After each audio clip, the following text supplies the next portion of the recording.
Lucas capítulo 5, de 33 a 38, eu vou ler na Nova Almeida atualizada.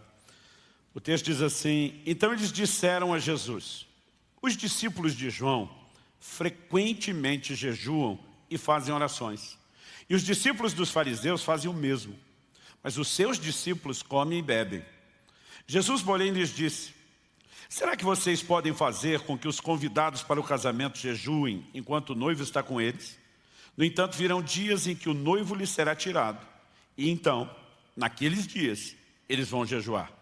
Também lhes contou uma parábola: ninguém tira um pedaço de uma roupa nova para colocar sobre roupa velha, pois se o fizer, rasgará a roupa nova. E além disso, o remendo da roupa nova não combinará com a roupa velha. E ninguém põe vinho novo em odres velhos, porque se fizer isso, o vinho novo romperá os odres, o vinho se derramará e os odres se estragarão. Pelo contrário, o vinho novo deve ser posto em odres novos. Meu Deus, mais uma vez contamos com a Tua graça, com a ação do Teu Espírito Santo. Confessamos nossa limitação e incapacidade, tanto em comunicar como em receber a Tua palavra de nós mesmos, mas é por isso que confiamos no Senhor. Oramos, Pai, que a Tua palavra fale e cale nos nossos corações. Oramos que haja não apenas o entendimento de princípios, mas nós oramos por um despertamento, ó Deus, diante daquilo que o Senhor tem a nos comunicar. Que haja receptividade em cada coração. Como está escrito, quem tem ouvidos para ouvir, ouça o que o Espírito diz à igreja. E nós clamamos nessa noite por percepção ao Teu chamado nesse momento, em nome do Senhor Jesus. Amém. Amém. Gente, nós vamos tomar esse texto de Lucas, capítulo 5, que lemos de 33 ao 38, como ponto de partida, e ele também vai ditar o rumo da nossa conversa. É importante dizer que esse mesmo relato foi registrado nos 3 evangelhos sinóticos. Quais são os evangelhos sinóticos? Mateus, Marcos e Lucas. Diferente do 4º evangelho, João, eles têm uma estrutura muito similar, né? Dos registros, os milagres de Jesus, né? Os ensinos, eles são muito parecidos e seguem uma sequência muito semelhante. O evangelho de João tem uma composição na forma de escrever, né, completamente diferente. Ele se dedicou muito mais aos discursos do que só aos milagres. Bom, em suma, nos 3 evangelhos sinóticos, nós temos esse relato. Em Mateus 9, de 14 a 17, em Marcos 2, de 18 a 22. O que temos aqui em Lucas, Lucas dá um pouquinho mais de detalhes, né, no texto que nós lemos. A abordagem começa com algo que não é meramente um comentário. Obviamente, por trás desse comentário, o que nós temos é um espírito crítico. Quando eles chegam para Jesus, diz: os discípulos de João, aqui no caso é João Batista, jejuam frequentemente. Os fariseus também, mas os seus discípulos comem e bebem. Não pense você que isso era um elogio. É como se alguém chegasse para um pai e uma mãe e dissesse: os filhos de fulano são comportados, os de Beltrano são educados, os de Cicrano são a benção, mas os seus... Hoje em dia a gente não chama mais de encapetado, a gente diz hiperativo. Mudou o linguajar, né? E, poxa, o que uma pessoa com a linguagem dessa está fazendo? Mera observação? Não, é uma crítica. Basicamente, a pessoa estaria responsabilizando os pais pelo comportamento dos filhos. Quando eles chegam para o mestre, para falar dos discípulos, ele está dizendo: a qualidade baixa aí é culpa sua. Então, o próprio Jesus está sendo confrontado, porque, obviamente, seus discípulos não tinham o hábito frequente de jejuar, pelo menos não nos moldes do que os fariseus faziam. Quando em Lucas 18, por exemplo, verso 12, um fariseu diz: eu jejuo 2 vezes por semana. Os registros da tradição dizem que eles jejuavam toda segunda e quinta, 2 dias por semana. Os discípulos de João Batista também tinham uma pegada forte no jejum. Mas a turma disse: os discípulos só estão na festa com o Senhor. É nesse momento que Jesus aproveita e usa uma alegoria cultural, uma ilustração que eles vão entender, mas que ela também tem a sua conotação profética. Jesus diz: numa festa de casamento, os convidados não vão jejuar enquanto o noivo está lá. É hora de alegria. Mas Jesus diz: dias virão em que o noivo será tirado, então jejuarão. Quem é o noivo nessa alegoria? O próprio Jesus. Aliás, a Bíblia faz uso dessa alegoria profética, relacionando Jesus como noivo e a igreja como a noiva. Então, naquele momento, todo mundo entende a explicação. A celebração de um casamento, a festa, era algo muito importante, beirando o sagrado para eles. Agora, quando Jesus diz, dias virão em que jejuarão, ele está dizendo que isso iria acontecer quando? Quando o noivo fosse tirado. Durante muito tempo eu usei esse texto para falar a respeito do jejum no Novo Testamento. Porque muita gente, às vezes, fica dando desculpa para não jejuar, e diz, jejum é coisa do Antigo Testamento, é coisa dos judeus, é coisa da velha aliança. Eu falei, olha, Jesus começa o ministério dele enquanto a velha aliança ainda está em vigor. E embora Jesus tenha jejuado, ele diz, meus discípulos só vão jejuar quando o noivo for tirado. O noivo foi tirado, ele está falando da sua morte, ressurreição e ascensão aos céus. Ele está falando do período de permanência dele até que ele retorne. Então Jesus estabeleceu o período do jejum como sendo o início da era da igreja e da nova aliança. Não tem como você olhar essa determinação de Jesus e o próprio fato de que o livro de Atos mostra os discípulos jejuando de acordo com o que ele falou e simplesmente tentar dizer que o jejum era coisa do Antigo Testamento. Eu digo, oração também era e nós oramos no Novo. Esmola tinha no Antigo Testamento e nós fazemos no Novo. A questão não é se estava lá, não existe nenhum ensino que o restrinja a vida do judeu da antiga aliança, mas pelo contrário, nós sabemos, e nessas semanas eu tenho falado bastante sobre isso, nós sabemos que Jesus disse, quando jejuardes, Mateus 6,18, ninguém orienta outra pessoa a fazer alguma coisa, ele não espera que aquela pessoa faça. Não há motivo para orientar como fazer se não for fazer. Agora, nesse texto, o Senhor Jesus nos dá duas respostas iniciais bem claras. A primeira diz respeito ao que fazer, jejuar. A segunda resposta diz respeito a quando. Ele diz, meus discípulos ainda não estão nessa prática, mas depois que eu for embora, essa turma vai se comprometer com o jejum.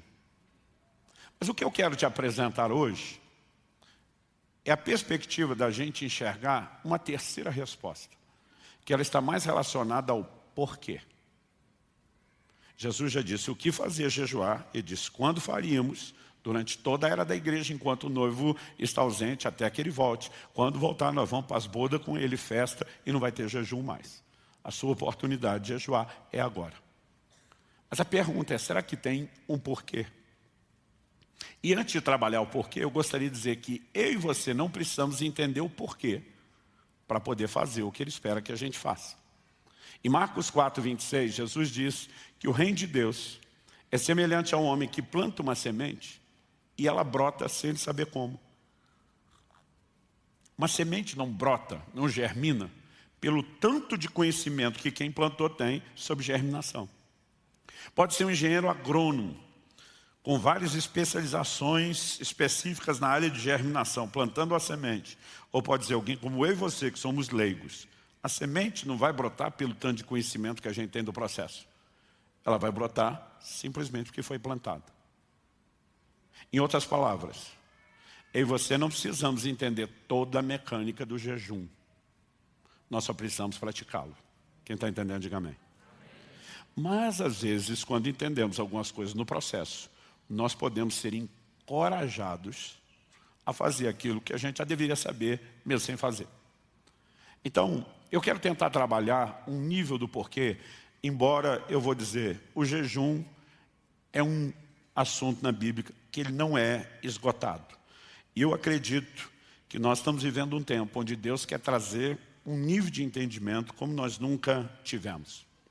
Na virada do ano agora, eu estava voltando com a família de São Paulo, era dia 28 de dezembro, e nós tínhamos passado o Natal com toda a família para o lado de lá, mas queríamos estar aqui em Curitiba no culto da virada. Enquanto voltava, o Espírito Santo falou comigo, eu tinha reservado a virada do ano, as primeiras semanas, para ficar trancado, produzindo conteúdo, principalmente digital, gravando cursos, essas coisas. E o Espírito Santo falou comigo, para tudo o que você planejou. Ele não tinha me deixado fazer agendas, então eu pensei, enquanto eu estou quieto em casa, vou trabalhar dessa forma. Ele me disse, para tudo, sua prioridade e dedicação nas próximas semanas. Você vai estudar o jejum como você nunca fez na sua vida. E o Espírito Santo falou comigo, e você vai escrever a respeito do assunto. Então, faz aí de 3 a quase 4 semanas que eu estou mergulhado no assunto. Praticamente quase todos os dias, salvo raras exceções. Um dia como hoje, né, foi muito pouco meu contato com o assunto e o material. Mas durante esse tempo, Deus começou a abrir os meus olhos e entender o que eu quero chamar aqui dos efeitos do jejum. É lógico que eu não tenho como resumir, como apresentar tudo, mas eu quero resumir 2 aspectos.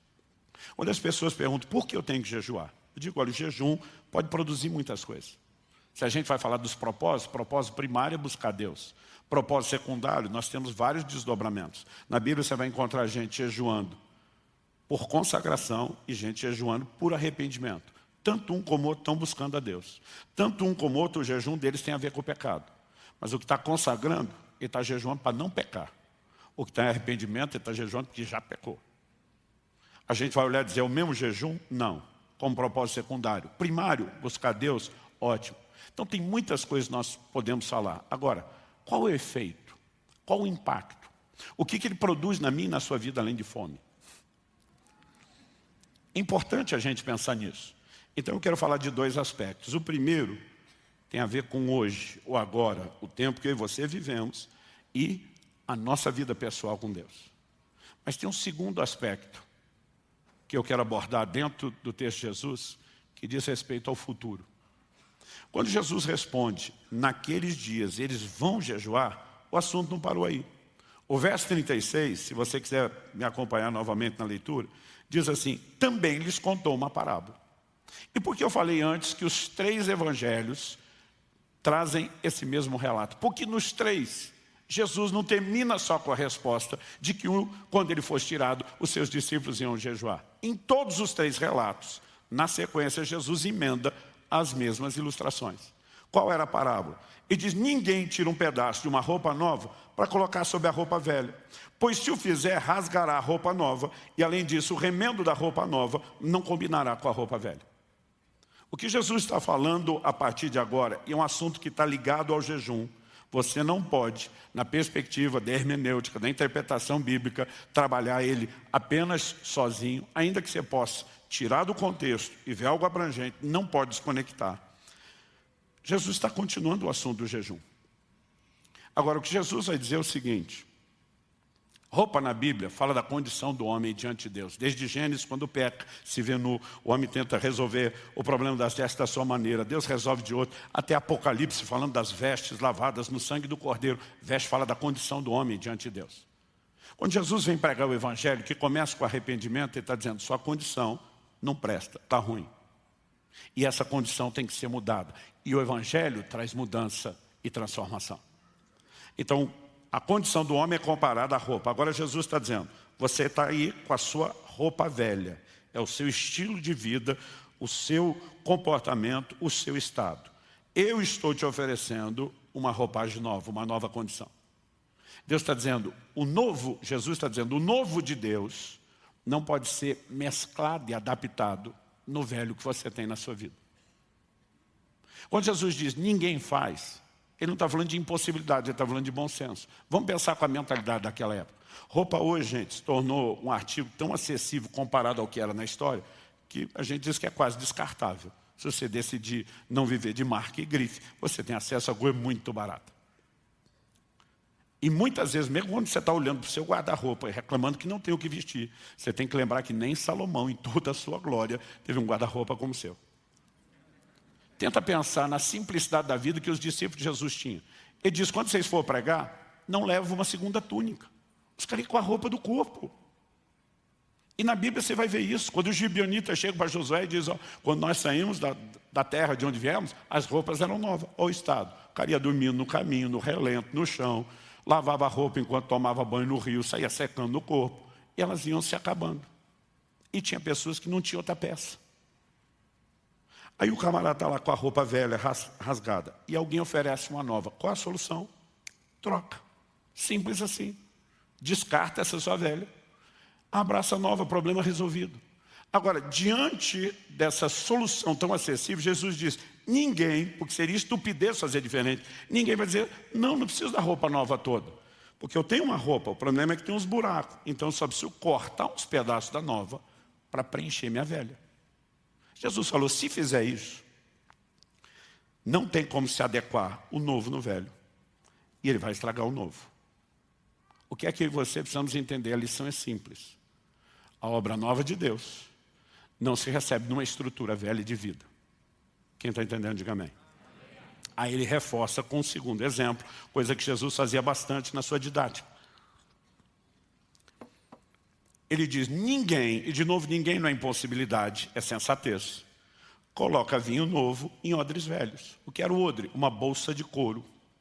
Por que o suco de uva, que é o chamado vinho novo, no Velho Testamento, você vai ler expressões como o mosto e o vinho. O vinho já é fermentado, o mosto é o suco de uva ou uma baixa fermentação, que o processo só começou.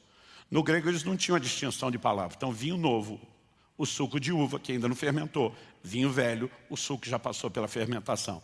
Jesus diz, ninguém vai colocar o vinho novo, que ainda não foi fermentado, dentro de um odre velho. Por que eles usavam o odre? Você vai achar na Bíblia uma única vez um odre contendo água, uma única vez contendo leite. Todas as outras estão ligadas ao vinho. Por que o vinho está associado ao odre?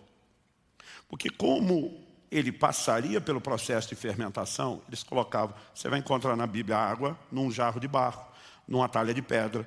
Mas por que o odre está associado ao vinho? Porque eles colocavam ali dentro, fechavam aquela bolsa, lacrava. Porque ao regular a quantidade de oxigênio a qual o suco era exposto, eles conseguiam controlar o processo de fermentação. Por isso ficou associado. Agora, quando começava a fermentação, ia pegar pressão lá dentro.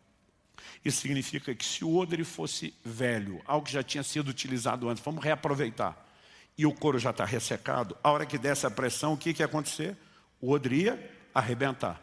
Perdi o odre, perdi o vinho. De novo, o que é que Jesus está falando?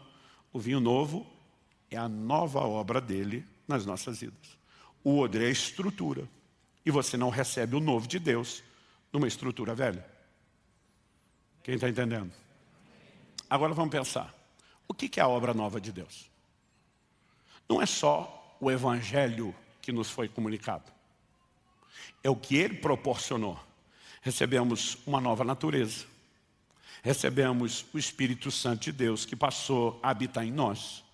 A característica da nova aliança é novo nascimento, é transformação, é mudança de natureza. Agora, o novo não pode se adequar ao velho, não pode ser adaptado ou ajustado aqui. Não dá para mesclar essas vestes, o estilo de vida velho, com um pouco do novo. Então, o que o Evangelho exige de mim e de você é uma adequação total àquilo que, de novo, Deus está oferecendo. A nova natureza, que requer agora um novo comportamento. Então, a primeira coisa que nós precisamos reconhecer é essa questão de estrutura. Não se recebe a obra nova de Deus numa estrutura velha. Agora, em segundo lugar, que é para desdobrar o assunto da primeira, nós precisamos entender por que então há uma necessidade de que haja mudança de vida para quem se converte.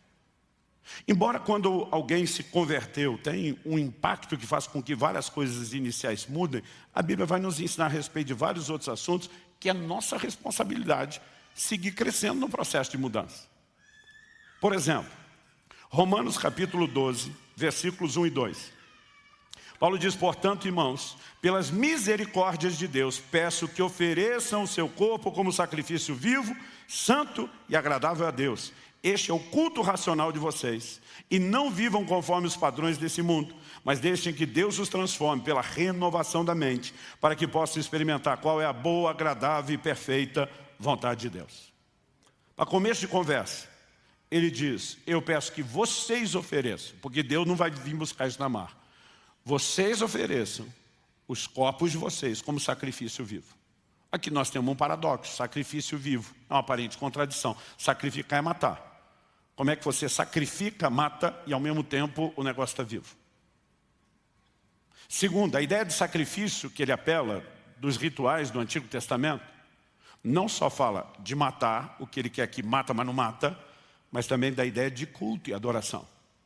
Porque a oferta, os sacrifícios oferecidos a Deus, era a forma como eles cultuavam antes de existir música e adoração na casa de Deus, o que praticamente só vai ficar mais intenso a partir de Davi. Então o culto era esse formato. Agora ele está dizendo, você vai ter que fazer o sacrifício vivo do seu corpo, e esse é o culto racional de vocês. Em outras palavras, culto para Deus não é só essa celebração que nós temos no auditório, semanalmente, não é apenas a reunião que você tem na célula ou o culto que você faz em família. E se nunca faz, seria bom começar a fazer de vez em quando. A Bíblia fala de um culto diário. O que é oferecer o corpo como sacrifício vivo? Sacrificar é matar. Está vivo, não mata. Então Paulo mata ou não mata? Ele diz, mata, mas não é literal. O que ele está falando é sobre a mortificação da carne, sem que você precise de autoflagelação. Em 1 Coríntios 9, 27, falamos disso recentemente, quando Paulo diz, eu esmurro meu corpo, eu reduzo a escravidão, ele está falando de exercer domínio próprio e não de literalmente bater ou machucar o corpo. Agora, a carne tem que ser subjugada. É uma determinação divina. E isso é um culto que eu e você precisamos oferecer a Deus. Nesse processo, a Bíblia ainda diz que eu e você não podemos viver de acordo com os padrões desse mundo. Porque os padrões desse mundo não atendem os padrões divinos e a expectativa de Deus para mim e para você. Então, quando você vai consultar as pessoas do mundo, não tem nenhum problema que os adolescentes não só namorem com quem não vão casar, mas vão para a cama com eles. Esses são os padrões do mundo. E a Bíblia diz que eu e você não podemos nos conformar com esses padrões, porque o reino tem o seu próprio padrão. Quem está entendendo, diga amém. Então nós vivemos ajustado ao antigo por muito tempo, e agora temos que nos ajustar ao novo. Isso envolve tanto uma quebra de um molde que controlou nossa mente, nossos valores, como agora a renovação. Agora a pergunta é como se dá a renovação? Se por um lado ela vai acontecer basicamente pela ação da palavra de Deus, existe uma ferramenta que torna a aplicação desses valores tão intensos na nossa mente, que nós não podemos ignorar. Tanto quando eu falo do sacrifício vivo, como da renovação da mente, eu quero te mostrar que Jesus está, ao conectar os dois assuntos, o que ele falou antes do jejum com o que ele está falando agora, mostrando que a prática do jejum que viria tem a ver, quando nós falamos não mais o que jejuar, quando o noivo foi tirado, mas o porquê.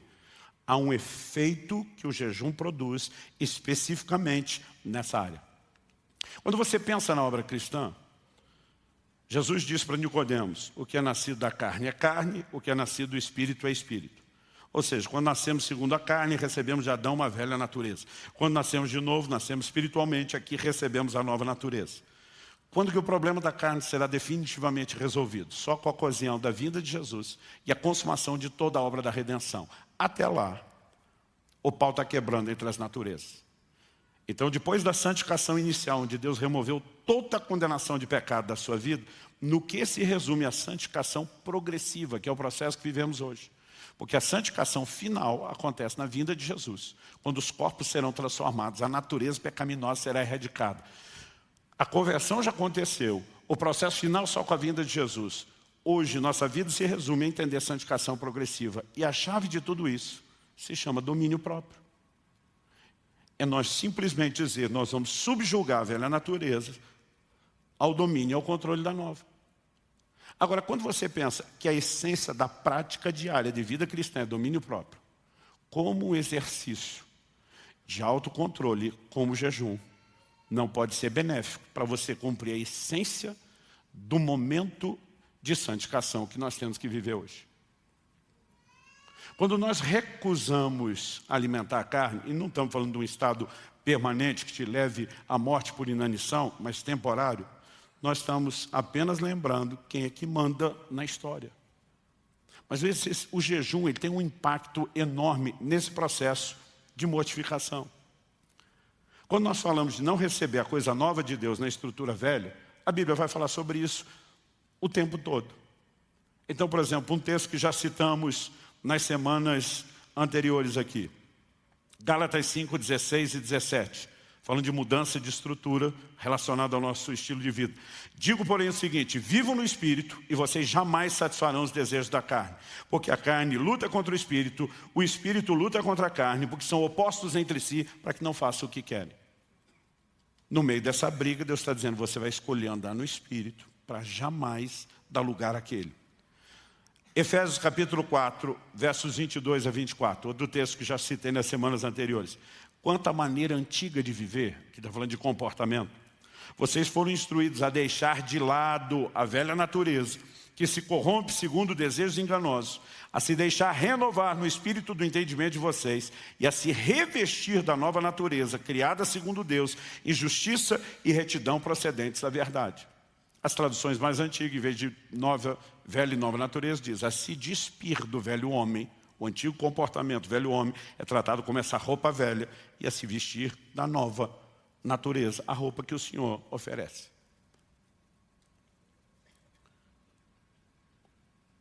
Em 1 de Pedro, no capítulo 1, de 14 a 16, a Bíblia diz assim: como filhos obedientes, não vivam conforme as paixões que vocês tinham anteriormente. O que ele está dizendo? Não dá para receber o Evangelho novo de Deus na estrutura de comportamento e desejos que vocês alimentavam antes. São coisas incompatíveis. Ele continua e diz assim: pelo contrário, assim como é santo aquele que o chamou, sejam santos vocês também em todo o vosso procedimento. Outras versões dizem em tudo o que fizerem. Porque está escrito: sejam santos porque eu sou santo. Então ele diz: abandona o comportamento antigo, adequa um novo comportamento que tem a ver com a santidade de Deus e a natureza de Deus.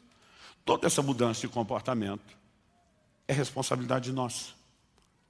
Agora, como nós conseguimos implementar isso na prática? Há uma frase que eu repito sempre, pretendo fazer isso por muito tempo.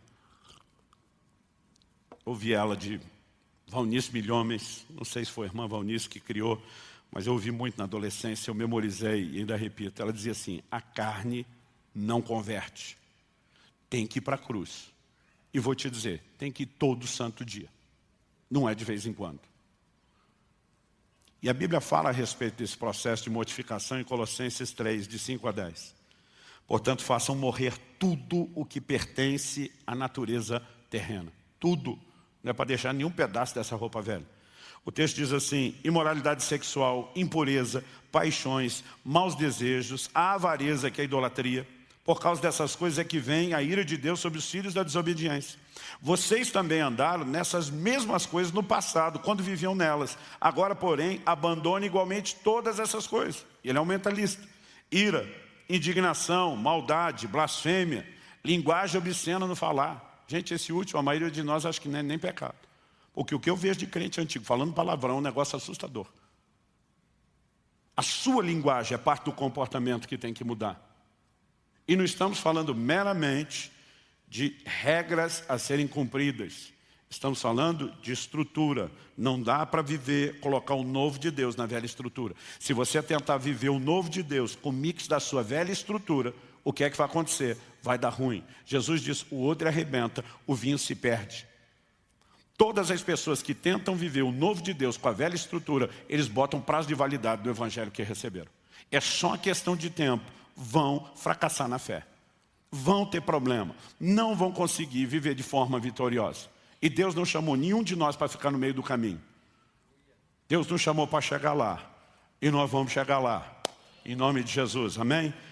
Aí ele diz assim: não mintam uns aos outros, uma vez que vocês se despiram da velha natureza com as suas práticas e se revestiram da nova natureza, que se renova para pleno conhecimento, segundo a imagem daquele que o criou. Então, o que a Bíblia está dizendo é que o que me foi provisionado no plano espiritual, velha natureza sendo descartada, a nova sendo recebida no sentido de domínio, eu preciso materializar isso por meio de um comportamento. Obviamente, aí você não fomos chamados a conseguir isso no esforço da carne. A graça de Deus está à nossa disposição, o Espírito Santo está à nossa disposição. Agora, nós temos ferramentas e disciplinas que muitas vezes não usamos. Por exemplo, uma pessoa que gasta mais tempo lendo a Bíblia, isso não a torna melhor do que ninguém, nem merecedora de nada. mas a torna muito mais sensível às verdades de Deus, a ponto dessas verdades impactarem sua vida. Um crente que ora mais não é melhor aos olhos de Deus do que o que ora menos, mas a consciência espiritual de quem ora mais, inevitavelmente vai ser maior. O jejum não pode ser visto na prática cristã como uma moeda de troca. Barganha, eu dou isso para Deus e em troca o Senhor olha e diz, estou impressionado com você, com o seu esforço. Tem muita gente que usa a expressão, tem que pagar o preço, pagar o preço. Que é um preço para se dedicar, ninguém se nega. Mas muitas vezes nós falamos de um jeito que parece que o preço que Jesus pagou para garantir não é suficiente. Então a gente vai lá e dá um acréscimo. Isso não é verdade. Como eu e você acessamos as coisas de Deus? A Bíblia diz que é pela graça mediante a fé. É com a salvação e tudo que vem com ela. Então o jejum não me faz merecedor de nada. O jejum também não muda Deus. Ele não vai ser um Deus melhor porque eu jejuei. O jejum não muda as promessas de Deus. Elas não serão mais verdadeiras porque eu jejuei. Então, qual a mudança do jejum? O jejum nos muda. Ele nos torna mais conscientes da bondade de Deus, que talvez a gente não se apercebeu. Ele nos torna mais conscientes da realidade das promessas de uma maneira que talvez nós não discernimos. E ele também ajuda a quebrar a estrutura velha de vida. Quando Jesus está falando que é importante jejuar, e ele diz que não dá para adequar o novo ao velho, obviamente ele fez uma relação, uma conexão de que o jejum tem um poder para quebrar a velha estrutura de vida. Agora a pergunta a ser feita é, de quanto jejum nós estamos falando aqui? Porque a conversa começa com uma abordagem. Os discípulos de João Batista jejuam frequentemente. Os fariseus também. Os fariseus jejuavam 2 vezes por semana. A frequência razoável. 2 dias por semana. Já comentei aqui que numa enquete que eu fiz recentemente no Instagram, 59% dos crentes nunca fizeram um jejum de 24 horas na vida, nenhum. Outro dia eu falei com falei, meu amigo, você está vivendo uma situação que você precisa jejuar. Falei, pastor, jejuei uma vez, não funcionou. Falei, eu também fui na academia uma vez, não funcionou, não fiquei maromba. Sabe que conversa é essa? Não pinguei a água no ferro e não enferrujou. Não acontece depressa.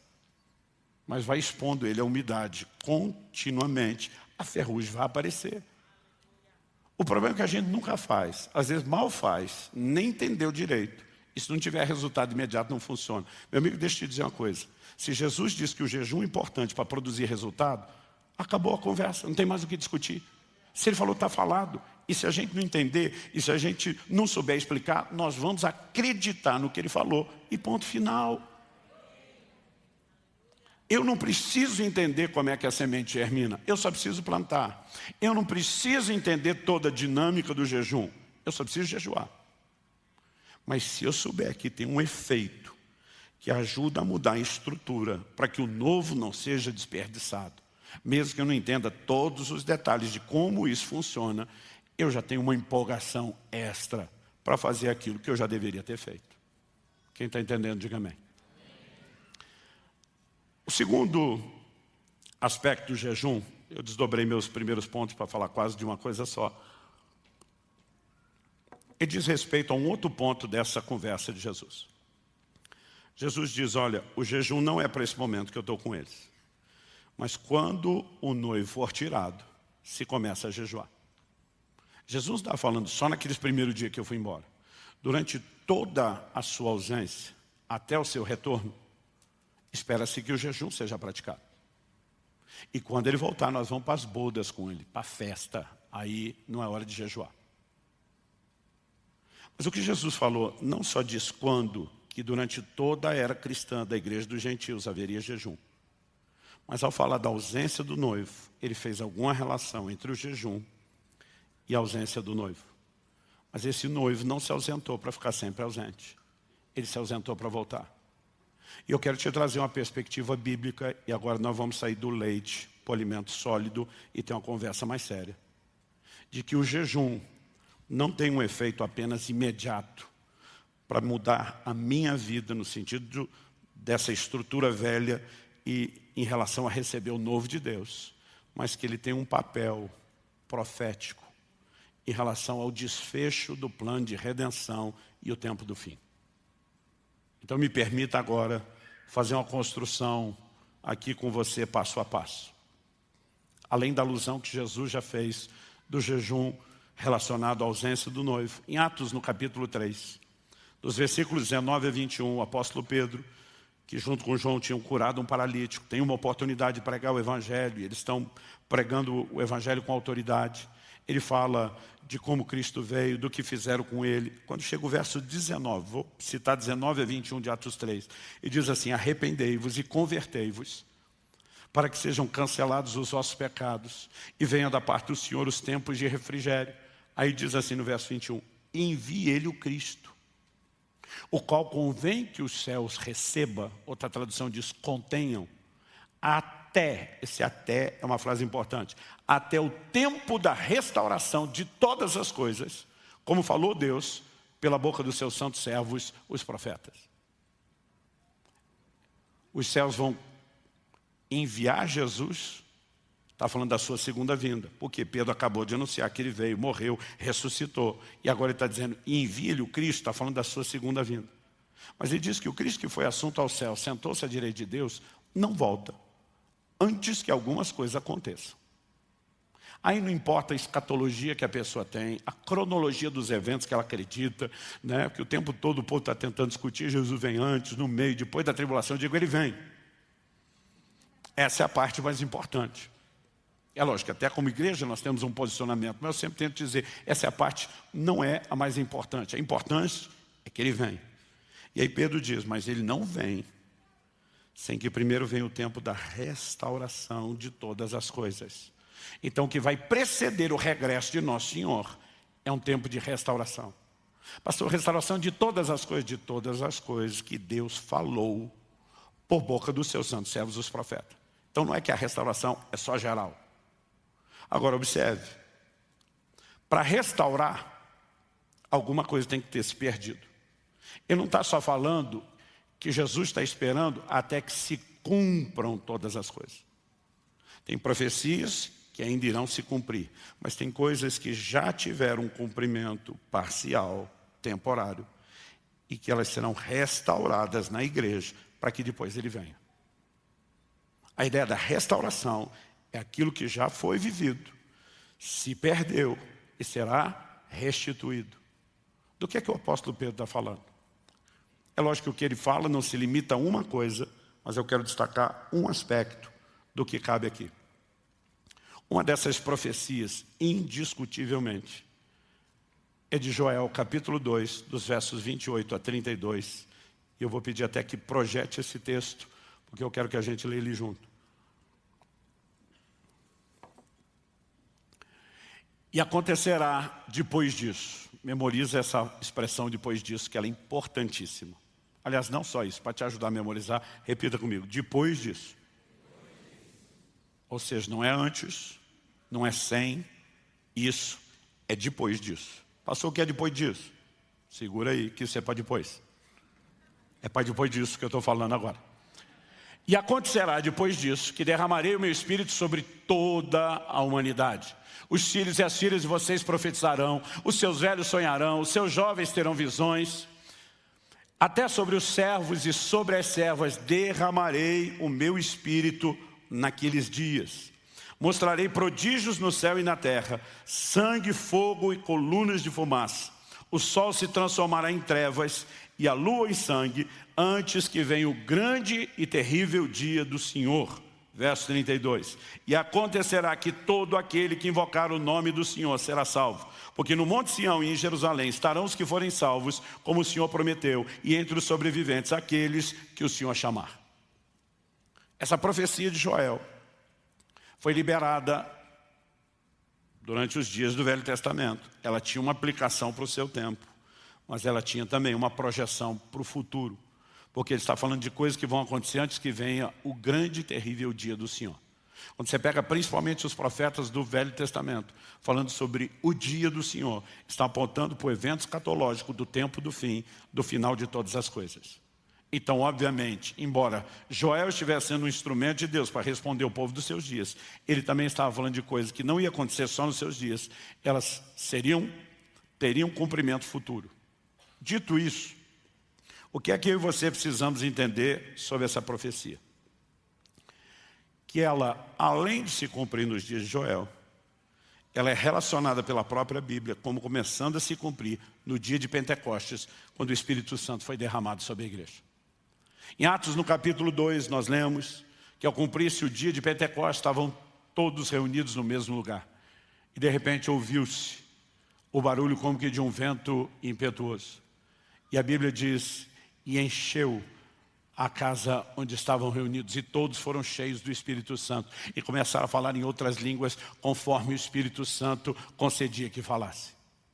Esse evento chamou a atenção de muita gente em Jerusalém, especialmente porque muitos deles, ao falarem em línguas pelo Espírito Santo, falaram na línguas de outras pessoas, e isso trouxe um impacto, chamou a atenção de muita gente. O apóstolo Pedro se levanta para explicar, porque virou tumulto e confusão. Em Atos 2, eu vou ler do versículo 15 ao 21. Pedro diz assim, esses homens não estão bêbados como vocês estão pensando, porque são apenas 9 horas da manhã. Tipo, ninguém começa a encher a cara essa hora. Ele usa um argumento cultural. Ele diz assim, mas o que está acontecendo é o que foi dito por meio do profeta Joel. E acontecerá nos últimos dias, diz Deus, que derramarei do meu Espírito sobre toda a humanidade. Muitas versões mais antigas dizem sobre toda a carne. Os filhos e as filhas de vocês profetizarão, os seus jovens terão visões, os seus velhos sonharão, até sobre os meus servos e sobre as minhas servas derramarei o meu Espírito naqueles dias e profetizarão. Mostrarei prodígios em cima no céu, sinais embaixo na terra, sangue, fogo, nuvens de fumaça. O sol se transformará em trevas, a lua em sangue, antes que venha o grande e glorioso dia do Senhor. E acontecerá que todo aquele que invocar o nome do Senhor será salvo. Salvo pouquíssimas variações de palavras. Nós temos Pedro citando o cumprimento da profecia de Joel. Ele está dizendo que o que Joel profetizou não se limitava aos seus dias. Porque Deus diz, e acontecerá que nos últimos dias, não estava falando para frente. Lá em Joel não tem expressão últimos dias. Agora Pedro está falando pelo Espírito Santo, que é a profecia para os últimos dias. Ou seja, ela não é só para o começo da história da igreja. Ela começa aqui. Mas ela ainda vai terminar do lado de cá. Então ela começa tendo um cumprimento imediato nos dias de Joel. Ela se cumpre centenas de anos depois, no dia de Pentecostes. Mas ela ainda tem cumprimento futuro. Quem está entendendo, diga amém. Segunda coisa que eu e você precisamos entender. Quando Joel começa a profetizar sobre o derramar do Espírito Santo, ele anuncia não só o derramar do Espírito, mas ele faz menção de alguns sinais. Ele diz, o sol se transformará em trevas e a lua em sangue. A pergunta é, isso se cumpriu nos dias de Joel? Não. Isso se cumpriu nos dias de Pentecoste? Não. Por que não? Porque essa parte não iria se cumprir nos dias de Joel, nem no início da era da igreja. Esses são sinais que a Bíblia relaciona com o momento da vinda de Jesus Cristo. Então, forçosamente, essa profecia de Joel tem que ter cumprimento posterior. Como sabemos, são sinais do tempo do fim. Jesus, em Mateus no capítulo 24, no verso 29, diz, logo em seguida a tribulação daqueles dias, está falando da grande tribulação, o sol escurecerá e a lua não dará a sua claridade. As estrelas cairão do firmamento e os poderes dos céus serão abalados. Então aparecerá no céu o sinal do Filho do Homem. Todos os povos da terra se lamentarão e verão o Filho do Homem vindo sobre as nuvens do céu com poder e grande glória. Ele diz, a hora que o sol escurecer e a luz transformar em sangue, pode saber, eu estou na cara do gol. Eu estou chegando. Olha o que João, no livro do Apocalipse, diz sobre a tribulação. Vi quando o cordeiro quebrou o sexto selo. Houve um grande terremoto e o sol se tornou negro como pano de saco feito de crina. A lua ficou toda vermelha como sangue. As estrelas do céu caíram sobre a terra como a figueira deixa cair os seus figos verdes quando sacudidos por um forte vento. O céu se recolheu como um pergaminho quando se enrola e então todos os montes e ilhas foram movidos do seu lugar. todo o cenário da chegada de Cristo Jesus. Então o que Joel falou não é só para os seus dias, nem só para o começo da igreja, mas é para o tempo do fim. Mas como teve momentos de cumprimento e depois aquilo que se cumpriu sumiu, é necessária a restauração, a volta, o retorno daquilo que foi dito pela boca dos profetas antes que Jesus volte. Em Atos 19, o texto que eu li de 3 a 21, na verdade no verso 21, a NVI, em vez de dizer é necessário que os céus contenham, segurem, retenham Jesus, são as variações, traduziu assim, é necessário que ele permaneça no céu, até que chegue o tempo em que Deus restaurará todas as coisas, como diz por meio dos seus profetas. Então, forçosamente, para que Jesus venha, primeiro a restauração do que foi dito pelos profetas tem que acontecer. Então, vamos voltar no que foi dito pelos profetas. Aqui, quando Joel, lá no capítulo 2, está anunciando que Deus vai derramar do seu Espírito. Ele começa a falar do derramar do Espírito no verso 28. Existe um contexto e um pano de fundo que não pode ser ignorado. No versículo 23 de Joel, capítulo 2, a Bíblia diz assim, filhos de Sião, alegrem-se e exultem no Senhor seu Deus, porque Ele lhes dará chuvas em justa medida. Fará descer, como no passado, as primeiras e as últimas chuvas. Você deve conhecer o texto, o versículo seguinte, então as eiras se encherão de trigo. Do que Joel está falando? Ele está falando para um povo que está vivendo crise, inclusive natural, material. Ele está dizendo que está faltando mantimento, mas Deus vai devolver a chuva, como foi nos tempos antigos. Deus vai dar em justa medida. O que é medida? Deus criou ciclos de chuva e os agricultores sabem que tem que se adaptar e se ajustar a eles. Ele diz, ele vai dar em justa medida as primeiras e as últimas chuvas. As traduções antigas dizem a chuva temporã e a serúdia. Do que ele está falando? Existia um momento certo, quando as chuvas estavam reguladas, e ela preparava a terra para uma semeadura. Não só tornava fácil o trabalho de arar, mas melhorava a condição do solo para colher a semente que germinaria. Depois, existia um tempo que durava alguns meses sem chuva. Mas então vinham as últimas chuvas, porque eram chamadas de primeiras e últimas. Não é só pela ordem, mas as primeiras preparavam a semeadura. As últimas, elas eram necessárias antes da colheita.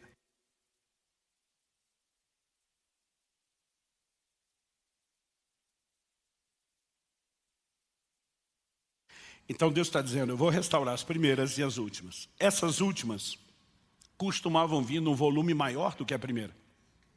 E eram necessários para o desenvolvimento e a reta final da frutificação, para que a colheita pudesse ser boa. Agora, Deus está falando a um povo que naturalmente perdeu a chuva e a colheita. E está dizendo, eu vou intervir nessa área. Mas na sequência, ele pega, depois de falar de chuva, e diz, mas eu não vou fazer chover só naturalmente. Eu vou derramar do meu Espírito sobre toda a carne. E a chuva na Bíblia é um símbolo do derramar do Espírito Santo. Agora entenda o paralelo. Se você fizer a conexão das primeiras e últimas chuvas naturais com aquilo que está sendo anunciado no plano espiritual, Deus está dizendo que haverá uma chuva inicial do Espírito que vai determinar o início do plantio do Evangelho lá no começo da história da igreja. Mas é necessário, antes que a maior colheita de todos os tempos aconteça, que as últimas chuvas venham primeiro. Quem está entendendo, diga amém. Pastor, mas a Bíblia fala sobre isso. Tiago capítulo 5, versículos 6 e 7. Portanto, irmãos, sejam pacientes até a vinda do Senhor. Por que Tiago pede paciência para os crentes? Porque nosso Senhor determinou que desde a primeira geração todos vivessem na iminência do seu retorno. Não se ficava dizendo nos primeiros dias, ó gente, isso aí é para daí muito tempo. Todo mundo vivia. Ele pode voltar a qualquer momento. É a maneira como Deus quis que todas as gerações vivessem. Mas depois de um tempo isso começou a gerar crises. Em 2 Tessalonicenses, Paulo tem que tratar um monte de bagunça que estava acontecendo naquela igreja. Que tinha gente que dizia, Jesus está voltando mesmo, não vou mais trabalhar. E aí Paulo diz, quem não trabalha não coma. O apóstolo Pedro fala que alguns estão zombando, porque diz, tudo permanece como no início do Evangelho. O que é feito da promessa da sua vinda? Porque ele não voltou ainda.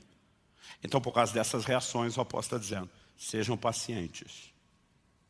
Vai devagar. Aí ele dá um exemplo de paciência, para falar da paciência que nós temos que ter. Qual é o exemplo que ele dá?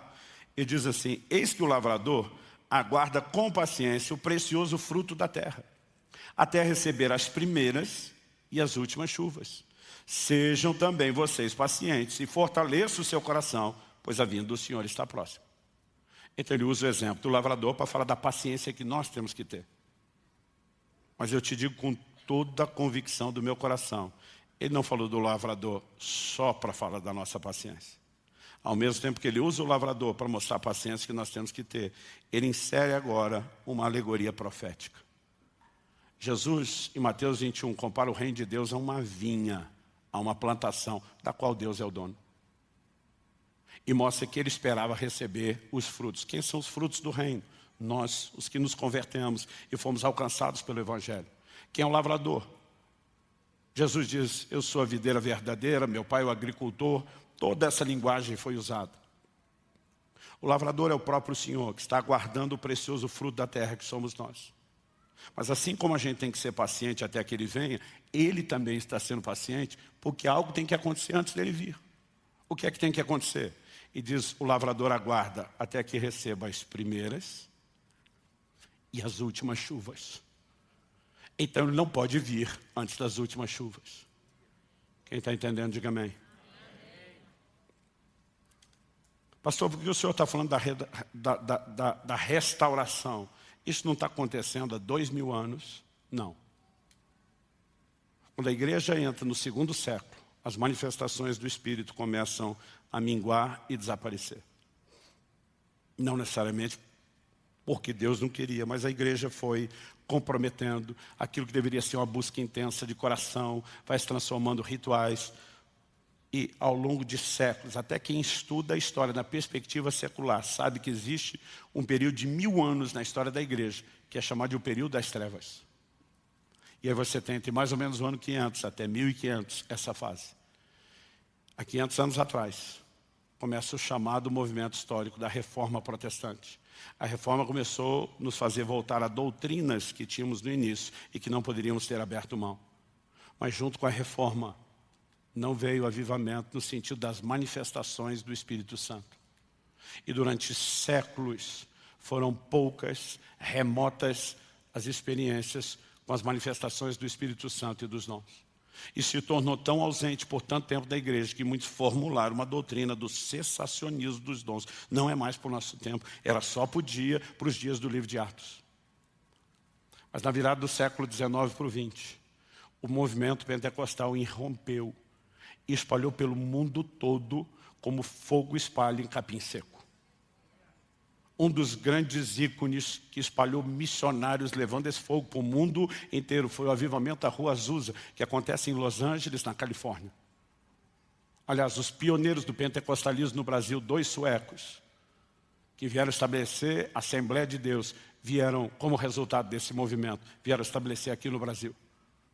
E de repente, começa a se ver em todo canto, em toda parte, pessoas sendo batizadas no Espírito Santo, os dons começaram a ser restaurados. O que nós vivemos hoje, desse ambiente carismático, dos dons, das manifestações do poder de Deus, tem pouco mais de um século de história. Porque durante muito tempo a igreja perdeu isso. E desde o movimento pentecostal, nós temos tido alguns momentos de avivamento, que eles têm vindo de forma cíclica e progressiva. Mas eu quero te dizer, o maior derramar do Espírito Santo ainda está para acontecer.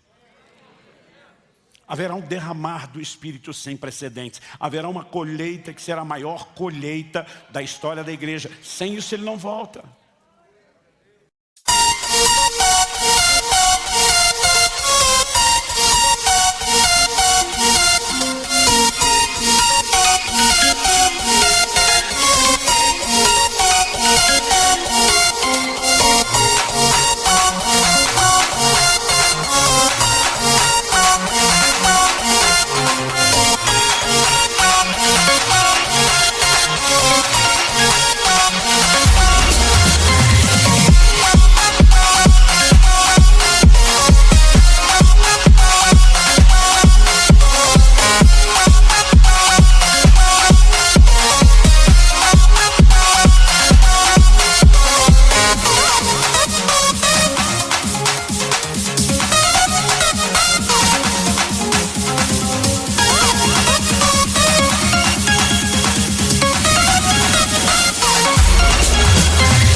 Agora a pergunta é, o que o jejum tem a ver com essa escatologia toda, pastor? Joel 2:28. E acontecerá, depois disso, que derramarei do meu espírito. Depois do quê?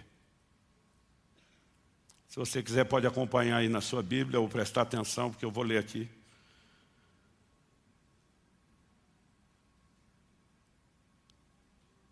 Eu vou ler do versículo 12 ao 17 de Joel 2. É o contexto que vem antes da profecia. Ainda assim, agora mesmo, diz o Senhor, convertam-se a mim de todo o coração, com jejuns, com choro e com pranto. Rasguem o coração e não suas roupas. Convertam-se ao Senhor seu Deus, porque Ele é bondoso e compassivo, tardio em irar-se, grande misericórdia. Muda de ideia quanto ao mal que havia anunciado. Quem sabe se Ele não se voltará, mudará de ideia. E ao passar deixe uma bênção para que vocês possam trazer ofertas de cereais e libações ao Senhor seu Deus. Aí Joel prossegue dizendo, toquem a trombeta em Sião, proclamem um santo jejum, convoquem uma reunião solene, reúnam o povo, santifiquem a congregação, congreguem os anciãos, reúnam as crianças e os que mamam no peito, que o noivo saia do seu quarto, a noiva dos seus aposentos, que os sacerdotes, ministros do Senhor chorem entre o pórtico e o altar e orem, poupa o teu povo, ó Senhor, e não faças da tua herança um objeto de deboche e de zombaria entre as nações, porque onde dizerem entre os povos, onde está o Deus deles? A nação de Israel como povo de Deus está falida, está quebrada espiritualmente. Deus está dizendo, galera, para tudo, para de viver focado em vocês. Venham para o tempo de santificação, de arrependimento, de jejum, de consagração. Não existe um avivamento na Bíblia e na história que não foi precedido de um mover de arrependimento, santificação. Não existe. Aí Deus diz, e acontecerá que depois disso derramarei do meu espírito. Ele está dizendo, se vocês não pararem para se santificar, para jejuar, para se consagrar, não vão passar para o próximo nível, é depois disso. Agora, se para cumprir, essa profecia tem 3 momentos de cumprimento. Os dias de Joel, os dias de Pentecostes, no início da história da igreja, e vai se cumprir de novo no tempo do fim. Se para cumprir no primeiro, tinha que ter jejum, proclame o santo jejum. Se para cumprir aqui, tinha que ter dedicação e oração. Aí nós simplesmente achamos que do lado de cá é automático e que aqui não tem depois disso. Então deixa eu te dizer algo.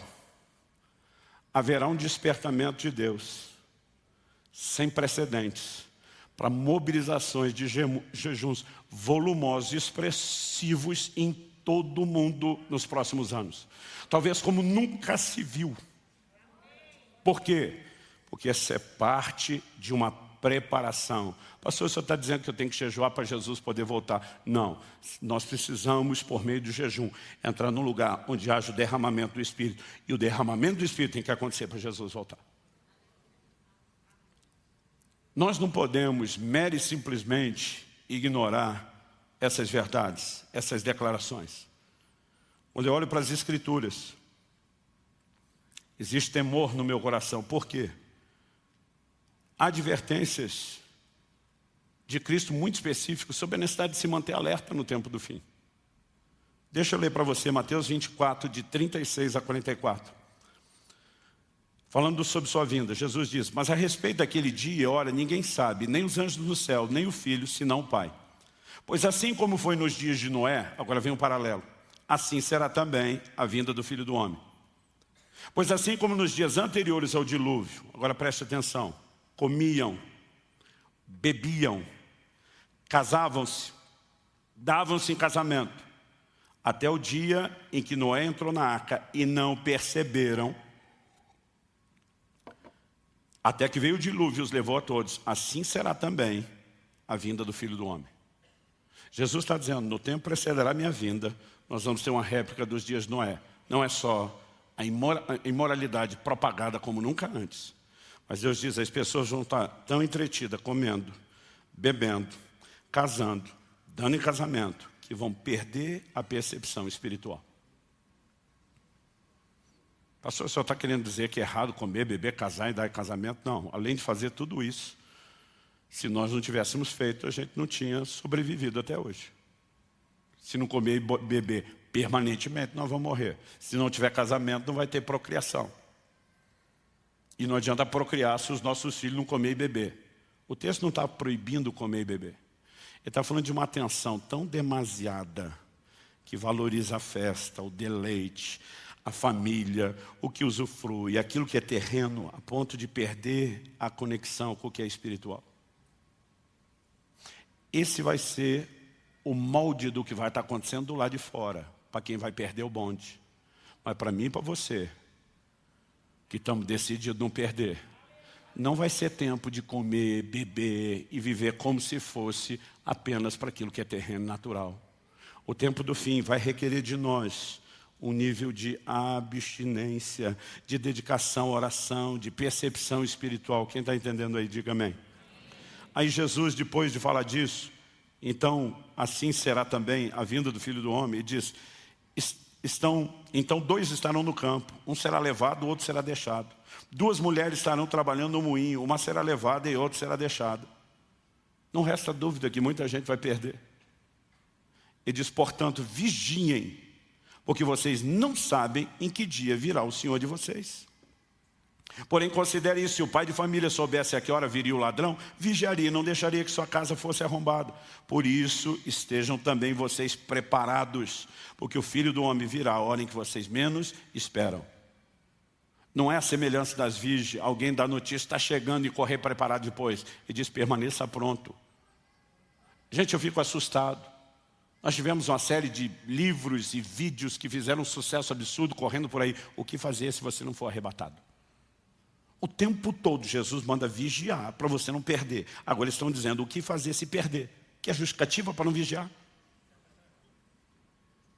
Eu não acredito em hipótese nenhuma que um crente que perdeu o arrebatamento vai ter direito à repescagem. Aquelas 5 virgens que foram arrumar óleo depois vieram bater na porta. Agora nós estamos prontos. E diz, não vos conheço. A porta estava fechada, não abriu para mais ninguém. Agora, em vez da gente entender o chamado dele, vamos vigiar, vamos dedicar. Não, nós estamos tentando planejar o que é que a gente faz para não precisar vigiar. Isso não é só antibíblico, isso é estúpido, é irracional. Haverá um despertamento no tempo do fim. Pelo menos haverá um povo no meio do povo de Deus que vai ouvir. A Bíblia diz, quem tem ouvidos, ouça o que o Espírito diz às igrejas. Nesses dias Deus me chamou a estudar o assunto, a mergulhar nisso, a entrar no jejum. E acredite, esse ano, isso é uma promessa e um compromisso. Eu vou jejuar como eu nunca fiz na minha vida. Porque nós estamos vivendo um tempo e estação, não é apenas a crise mundial amplificada pela pandemia, não é apenas a questão das polarizações políticas, existem mudanças acontecendo no reino espiritual e nós precisamos entender o que uma igreja que jejua e ora contribui para esse nível de batalha. O livro de Daniel diz que um anjo aparece para ele no 21º dia do jejum dele, 3 semanas orando. E quando chega no finalzinho, o anjo diz para ele assim, Daniel, homem muito amado, as tuas orações foram ouvidas desde o primeiro dia. E diz, é por causa delas que eu vim. Se eu sou Daniel, eu dizer, por que demorou 21 se for ouvido desde o início? Ainda bem que Daniel, a semelhança do que eu teria feito, não interrompeu e deixou o anjo explicar. O anjo diz assim, mas o príncipe da Pérsia me resistiu por 21 dias. Quem é o príncipe da Pérsia? Não é um negócio do joguinho, não. A Pérsia, na verdade, eram os medo-persas juntos, mas a Pérsia predominando, haviam assumido o controle global. O que antes foi o primeiro império mundial controlado por Babilônia, agora passou para os medo-persas. Quem é o príncipe da Pérsia? O anjo não está falando de um príncipe terreno. Um príncipe terreno não poderia atrapalhá-lo. Efésios 6 fala que existem principados, potestades, dominadores. O reino das trevas também tem hierarquia, também tem os seus príncipes. Aquela nação que está dominando o mundo tem o principado, que controla a maior nação e controla o mundo. Era um dos poderes mais fortes do reino das trevas. E hoje diz para ele, o príncipe da Pérsia me resistiu, mas ele diz assim, mas Miguel, e agora ele está falando do arcanjo, um dos primeiros príncipes, vem em meu socorro. Pensa na briga boa. O pau quebrando lá em cima. E o Miguelão deve ter chegado arrebentando. Aí diz, o Miguel segurou a briga, eu furei o bloqueio. Desci para te falar essas palavras e o que vai acontecer no tempo do fim. Tem uma conexão com o jejum e revelação do tempo do fim. Nós não podemos ignorar isso. Mas ele diz, agora eu vou voltar para brigar com Miguel, junto com o Miguel, com os caras lá de novo. Agora, se o Daniel não está insistindo no jejum e na oração, o bloqueio teria sido furado, a revelação teria chegado? Eu acho que não. Nós não temos noção do peso das orações de jejum que a igreja faz. Em 2018, o Espírito Santo falou comigo, existe mais em jogo em relação à sua nação do que você imagina. E foi quando Deus me chamou para um jejum de 40 dias. Sabe, nós precisamos entender, há um cenário se formando, e eu não estou falando mero e simplesmente daquilo que é natural. Deus também está fazendo uma movimentação no reino do Espírito. O diabo está tentando fazer a dele. E eu quero me unir a um exército que Deus está chamando e convocando para ter uma cultura, uma disciplina de jejum.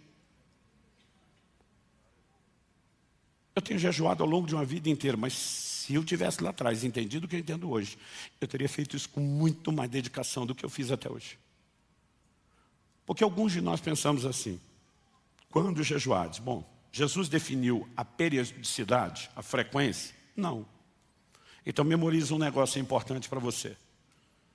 Você pode até falar para você mesmo, fala assim, meu jejum, minhas regras. Por quê? Jesus disse que nós iríamos jejuar, como deveríamos jejuar quando fizesse, mas ele não definiu a frequência.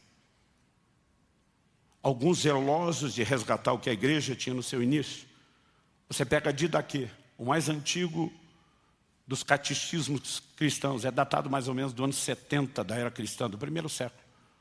Os caras orientavam o novo convertido que ia batizar, a se batizar em jejum. O batizando e o batizador, os dois jejuavam. Eles orientavam esses crentes dizendo, você vai observar 2 dias de jejum por semana. Mas para não jejuar no mesmo dia dos hipócritas, que eram os fariseus, que jejuavam às segundas e quintas, ele disse, vocês vão fazer as quartas e as sextas. Gente, imagina uma cultura dessa, em que o novo convertido já começa jejuando para batizar, jejuando 2 vezes por semana. Eles não tinham imposição de mãos, estabelecimento de ministério, envio de missionários sem jejum. Um dia desse eu falei, Deus, a maioria dos caras que nós botamos a mão na cabeça não é nem jejuando. Não no momento. E nós precisamos resgatar essas coisas. Quem está entendendo, diga amém. Agora eu não estou dizendo Wesley, zeloso, de puxa, se os crentes faziam isso, por que nós não vamos fazer? Ele começou a ser rigoroso no início do metodismo. E ele não ordenava um pastor metodista ao ministério que não jejuasse toda quarta e sexta. Agora a verdade é que eu não posso criar uma regra para vocês. Porque Jesus não definiu periodicidade. Então você decide quanto em quanto tempo você faz. Ele também não definiu a duração. Pastor, qual a duração do jejum? Seu jejum, suas regras. A menos que o Espírito Santo te peça algo, a decisão é sua. Mas a Bíblia fala de jejum de 1 dia, fala de jejum de 3 dias, fala de jejum de 7 dias, fala de jejum de 14, fala de jejum de 21 e fala de 40. Pastor, tem jejum que dura menos de 1 dia? Tem. Pelo menos 2, eu lembro de cabeça agora. Tanto Josué como Davi, a Bíblia diz que eles jejuaram até o final da tarde. Até o final da tarde, às vezes, dá um trote, uma enganada na gente, porque o que hoje é nossa meia-noite era o final da tarde, era quando o dia virava para eles. E às vezes eu lia eles pensavam, jejuou até o fim do dia. Só que no caso dos dois, Josué e Davi, eles começaram a jejuar depois de receber uma notícia, já durante o dia. Ou seja, não tinha jejum antes. Em algum momento do dia eles pararam de comer e ficaram até o fim do dia. Aí de vez em quando você vê uns fariseus por aí, se não fez de 24 horas não valeu. Eu fico surpreso com a determinação de alguns de criar regras. Já vi gente falando para o outro, se botar uma bala na boca quebrou o jejum. Se alguém te falar isso, fala, meu jejum, minhas regras. Então eu contei para vocês semana passada que eu comecei meu primeiro jejum, eu pulei uma refeição. De repente, você nunca fez, comece devagar. Daqui a pouco você vai descobrir que à medida que se dedica, eu consigo pular 2, eu consigo pular as 3. Depois de me exercitar em vários jejuns de 1 dia, eu falei, vou para o segundo. Vou para o terceiro. Por anos eu não passava de 7. Porque eu dizia para mim mesmo, não quero ficar batendo recorde. Então eu lembro de uma vez que eu fiz 7 dias, quebrei com uma refeição, emendei mais 7. E eu dizia, não quero simplesmente ficar quebrando recorde. Foi 2 de 7, não de 14. Mas depois o tempo foi passando, Deus foi me chamando para jejuns maiores. 8, 9, 10. E eu lembro, quando eu consegui fazer alguns de 2 semanas, eu estava feliz. Em 2008, me acendeu um negócio no coração. Eu fiz um de 3 semanas. Mas aí eu lembro que Deus me corrigiu pouco tempo depois, dizendo que você está valorizando mais a performance do que a mim.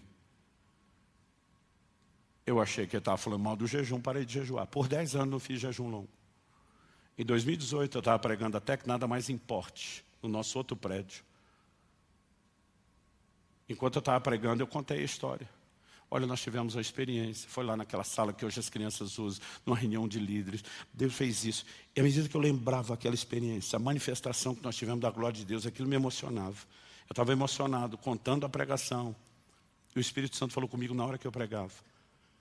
A experiência só aconteceu por causa do jejum. Eu levei um susto. Às vezes acontece eu conversar com ele no meio da pregação. Eu falei para Deus dentro de mim, achei que aquele jejum não valeu nada. O Senhor me disse, eu corrigi sua motivação. Eu não disse que ele não valeu. E foi naquela hora, naquele instante, debaixo daquele impacto que eu entendi. E agora com a motivação certa, você vai para o de 40. Assustador, até você fazer o primeiro. A Kelly orava por mim todo dia. Preguei 46 vezes em 40 dias. Todo dia ela ligava, você está bem? Eu dizia, eu estou bem, meu amor. Mas você está bem mesmo? Estou bem. E no outro dia, agora, continuo bem. Se mudar alguma coisa, eu te aviso. Quando eu fiz o segundo, ela já não tinha a mesma preocupação. Deus está nos chamando para um tempo. E eu não estou dizendo que vocês tenham que fazer jejuns longos. Eu estou dizendo que hoje eu começo a olhar para trás. E eu vejo que dos momentos mais decisivos, momentos de preparação, momentos de transição, o como Deus tem dito, isso tem mais expressão do que você imagina. Então não, eu não consigo te explicar tudo o que eu queria sobre o mistério do jejum, mas eu estou convencido de que Deus está nos chamando a um tempo de entrega e rendição como nós nunca fizemos. Quando Deus falou para mim, para tudo no fim do ano e vai estudar, escrever sobre o jejum, eu sabia que Ele não queria que eu só estudasse e escrevesse. Eu já imaginei, sem lhe falar nada, comecei, fiz 7 dias de 24 horas, quebrava todo dia. Aí de vez em quando me fala, não pastor, é que o senhor é treinado, para mim que é a primeira vez é difícil. Eu falei, você está enganado com esse negócio de treinado. Eu falei, a menos que você viva de uma alimentação altamente saudável e regrada, toda hora que você vai começar é difícil. Eu dizia para aquele, todo dia daqueles 7, eu dizia, parece que eu não vou conseguir jejuar 24 horas, parece que eu desaprendi nada. A gente precisa do processo de desintoxicação. E acredite, quebrando uma por dia, eu ainda amenizei, mas também prolonguei. Depois disso, 3 dias de detox. Durante esse tempo, tomando carvão vegetal, que ajuda a limpeza. Aí a coisa começa a ficar mais fácil. E durante esse tempo, onde eu comecei a mergulhar no assunto do jejum, jejuando, eu comecei a ter um entendimento, e eu acredito que hoje eu falo pelo Espírito de Deus. Se nós queremos, como igreja, entrar no lugar de avivamento, não há outro caminho, a não ser resgatarmos a cultura do jejum. Assim como ninguém fica maromba com um dia de academia, você não tem resultado significativo na sua vida espiritual, jejuando 1 ou 2 vezes na vida. Quem está entendendo, diga amém. Nem todos vamos ser chamados para jejuns maiores. Aqueles de nós que vamos nos exercitando, criando a cultura, a gente vai percebendo que o negócio não é tão assustador. Comecei a estudar não só a teologia do jejum, não só a história do jejum. Comecei a estudar material médico. Gente com embasamento, com muita pesquisa, defendendo argumentos sobre o jejum, que a maioria da medicina prefere não se falar ou opinar muito. Enquanto procurava referências para falar sobre a fisiologia do jejum, no material que eu escrevia, eu fiquei impressionado com o livro de um camarada. Ele tem resultados extraordinários, tratando pacientes com diabetes do tipo 2 e com obeso. O maior tratamento que esse cara tem é jejum. Não é apenas porque não comeu, baixou caloria. Ele tem uma teoria que vai além disso. Ele fala da necessidade de regular novamente a estrutura hormonal, insulina, resistência à insulina. Esse cara começou a ter um material farto com a clientela dele. Clientela é feio, né? Com os pacientes dele. E estudar e trazer referência e artigos científicos. Eu fiquei impressionado com as coisas que ele falava, porque algumas bugaram minha cabeça. Falei para os meus pastores, falei a vida inteira. A gente tem jejum longo, primeiro conselho que a gente dá para os outros. Não faça muito exercício. Ande pouco, economiza, que você precisa guardar energia. O doutor lá diz, não, senhor. Ele diz, imagina uma época em que o povo vivia da caça. Não tem um dia de alimento. Aí não pode sair caçar? É a hora que você precisa de energia. Ele falou, a adrenalina sobe no jejum, justamente para que você possa ter atividade, mesmo tirando energia da reserva de gordura. E aquele cara defende que se faça exercício durante o jejum prolongado, inclusive de resistência e força. Nos meus 2 primeiros dias do detox, eu tinha feito exercício pesado para transpirar e ajudar. Eu tenho um personal da igreja aqui que me acompanha, tem sido uma bênção na minha vida. Aí eu falei para ele, agora nós vamos dar um tempo. Só Jesus sabe quando eu volto, porque entrei num jejum. Aí eu li aquele negócio, falei para Deus, posso testar meu jejum, minhas regras, mesmo que o Senhor fale outra coisa? Quero fazer um laboratório, cada um tem que descobrir os limites do seu corpo. E eu senti paz. Comecei a treinar no 10º dia, só na água. 1h30 de treino pesado. Me sentia melhor do que quando treinava comendo. Domingo passado foi meu teste. Quando termino o 4º culto, eu vou ser honesto com vocês. Eu fico sorrindo para todo mundo que conversa comigo aqui. Mas Deus sabe o estado que a gente termina o 4º culto no domingo. Dá um desânimo. Domingo passado, eu estava no 13º dia de jejum. Eu preguei os 2 cultos da manhã, eu treinei 1h30 pesado, musculação, mais meia hora de cardio. Depois 2 horas de treino, vim encarar os cultos e estava melhor do que nunca. Existe uma coisa que a ciência chama de homeostase, o organismo se adapta. Você não está botando energia, ele vai se ajustar para buscar do corpo. Mas você não tem movimento, ele diz, é só isso que você precisa, só isso que eu te dou. Agora você tem, é diferente, estou falando de jejum prolongado. Nós podemos viver atividades que nós nem imaginamos. Ah, pastor, não tem que orar o tempo todo. Tá bom, fica 40 dias orando 24 horas por dia sem dormir. Em jejuns prolongados, você vai ter que dividir. Vai ter um alto nível de dedicação à oração, mas não necessariamente seu jejum, suas regras. O que eu só estou falando é para a gente tentar quebrar paradigmas. Não é esse bicho papão que parece. É possível. Eu não ia falar nada disso antes, mas eu tenho sentido, porque eu tenho conversado com os nossos pastores ali o tempo todo. A turma diz, pastor, quando a gente ficar sabendo dá gás. Entrei no meu 21º dia. E não devo parar antes dos 40. E só Deus sabe o que vem depois dos 40. Talvez emenda um outro de Daniel e um outro de alguma coisa. Eu li uma frase de Stephen Olfer há um tempo atrás, não sei onde, e ela mexeu comigo. A espera de um avivamento coletivo não é desculpa não viver um avivamento pessoal. Eu falei, Deus, eu estou lutando para levar o máximo de gente que eu posso comigo nesse avivamento. Mas quem não quer ir, problema deles. Estou indo. Eu vou com ou sem você, mas eu preferia levar você comigo. Quem está entendendo aí, diga amém. Vamos ficar em pé, eu ando muito empolgado. Muita energia.